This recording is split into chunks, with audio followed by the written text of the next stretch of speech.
On television, he was the Fresh Prince of Bel-Air, a streetwise Philadelphian sent to live with his wealthy relatives in California. In real life, he was Will Smith, a streetwise Philadelphian who has, by virtue of hard work and infectious charm, found stardom and wealth in Los Angeles, reaching the top level of A-list superstardom. Before he made it as a solidified movie star, he released several platinum rap albums and won the first ever Grammy Award given in the rap category, all before he was even of legal age to drink. These days, Will Smith is still a blockbuster movie star vet, but has branched out in a number of ways. His Instagram account is probably one of the most uplifting places on the internet, and he currently is promoting his memoir titled Will that is receiving a lot of media coverage for a number of different reasons.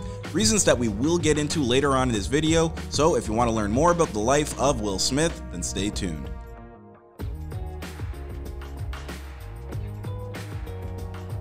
Willard Smith Jr. was born on September 25, 1968 and raised in Winfield, Pennsylvania, a middle-class suburb of West Philadelphia. He was the oldest son and one of 4 children of a refrigeration engineer and a school board employee. His parents were loving but demanding, the kind who took their children to Mount Rushmore on vacation to prove that education does not end with the classroom. Dad was tough but not tyrannical, Smith told Essence magazine. He kept me in line. He'd get this look that said, "One more step, Will, and it'll get ugly." He was an independent businessman, he set up refrigeration in supermarkets, and he was always providing for us. "He's a steady and positive figure in my life," Will said. "Mom worked as a school secretary, she's a supervisor now, and her thing was education. My folks sent me to a Catholic school because it was the best school in the neighborhood, but I felt some of the priests and nuns were racist." As a teen, Smith attended Overbrook High, a public school in Philadelphia. His teachers there nicknamed him the Prince because they found him so charming.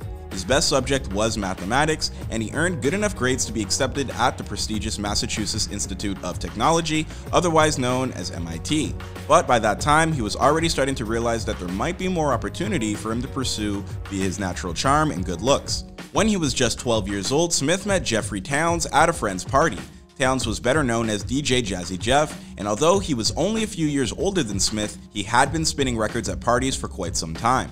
Smith was just beginning to identify himself as the Fresh Prince, and he and Jazzy Jeff became friends. For some years, they performed in different rap groups and only occasionally paired up. Then, in 1986, their partnership became more serious.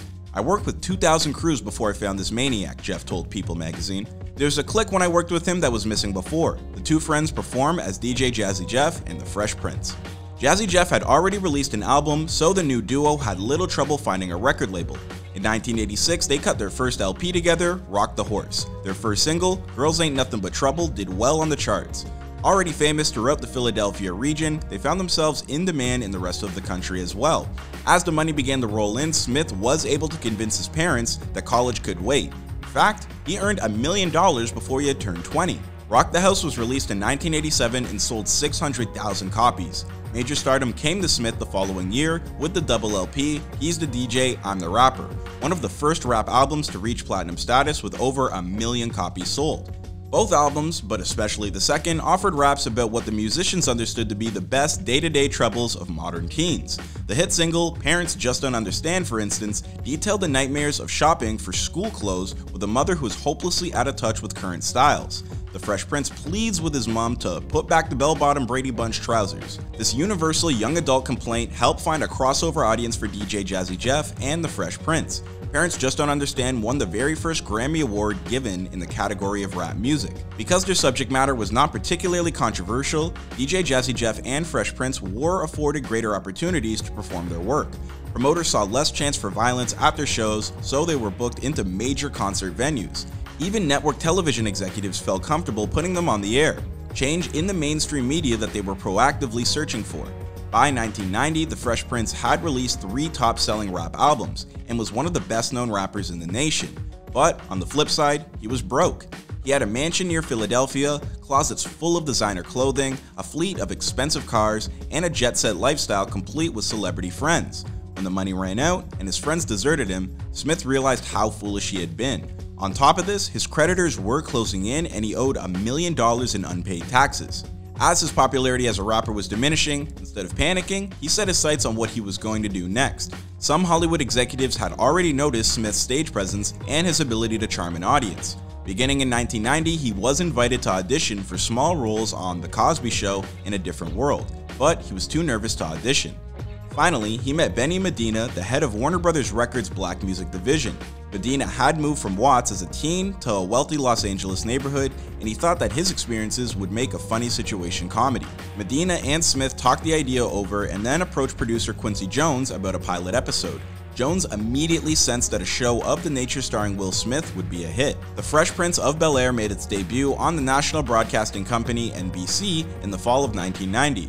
Smith appeared in the starring role as Will, a Philadelphian teen sent to live with his wealthy, refined, and decidedly Republican aunt and uncle in the upscale Bel-Air section of Los Angeles. The show found an audience quickly. For Smith, who had never done any acting before, the show was quite a challenge. He told TV Guide, "I was a nervous wreck. I was trying so hard. I would memorize the entire script. Then I'd be lipping everybody's lines while they were talking. When I watch those early episodes, it's disgusting. My performances were horrible." Although 70% of his earnings were being garnered by the IRS for the first few years, things were turning around for Will in his personal life.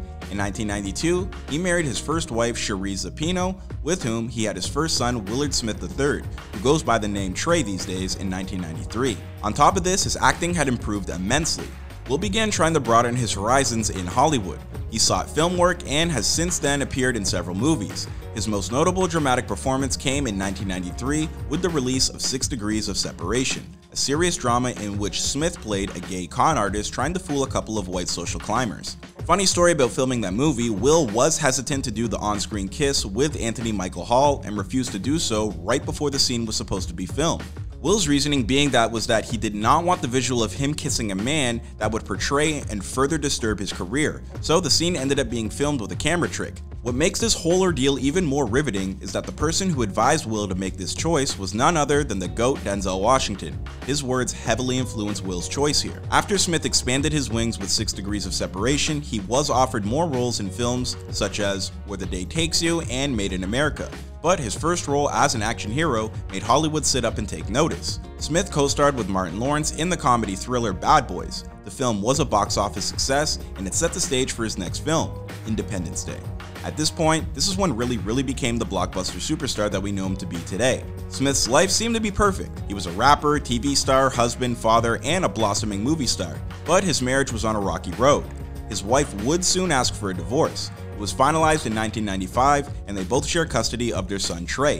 In 1996, Smith decided to leave The Fresh Prince of Bel-Air after 6 seasons. Even though the show remained successful, the show was translated into more than a dozen languages.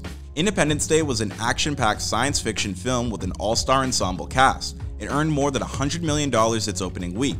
Smith became a bona fide action movie star after this. Smith's next film was Men in Black, and though it was another sci-fi film, when he was asked by executive producer Steven Spielberg to take the part of Agent J, he told Ebony Mag, "Just can't tell Steven Spielberg no." He teamed up with an Academy Award-winning actor Tommy Lee Jones and made box office history. Men in Black was the #1 best-selling movie of 1997. It grossed over $200 million. Will met Jada Pinkett when she was auditioning for the role of the Fresh Prince of Bel-Air. It was not until years later that they connected romantically. Both considered the other their soulmate, and Will Smith even told Ebony magazine, "Jada is the first person I've been willing to accept that it's not always going to be great, but that's okay." The two married on December 31st, 1997. They have 2 children together, Jaden and Willow. For much of their relationship, Will and Jada were viewed as model examples for black wives and husbands with successful marriages. They were considered relationship goals before there were relationship goals. However, as time went on, there appeared to be an underlying issue between the couple that nobody knew about. This was brought to the forefront when singer August Alsina claimed that he had a relationship with Jada for years that nobody knew about. This led to Will and Jada sitting down to address these allegations, where they, for the most part, confirmed but gave more insight to their situation. Jada referred to her and August's relationship as an entanglement, which became a pretty viral phrase, along with this shot of Will during the Red Table Talk, which has been memed to death. After that, it seemed like every other week there would be a headline featuring Will or Jada revealing some sensitive information about their marriage, which always sparks discussion. In November of 2021, Will released his memoir Will, which is where he goes into further detail about the details regarding his marriage with Jada, and the media finds a new excerpt about every week to create a narrative about. Aside from all the media coverage about Jada and Will's unconventional marriage, Will also signed on to host a program with National Geographic. He has another film in the works titled Emancipation, where Will play a runaway slave. So there's plenty to look out for from a man we all know and love, Will Smith. Thanks for checking out this video, subscribe if you're new, and leave a comment for who you'd like to see next. Thanks.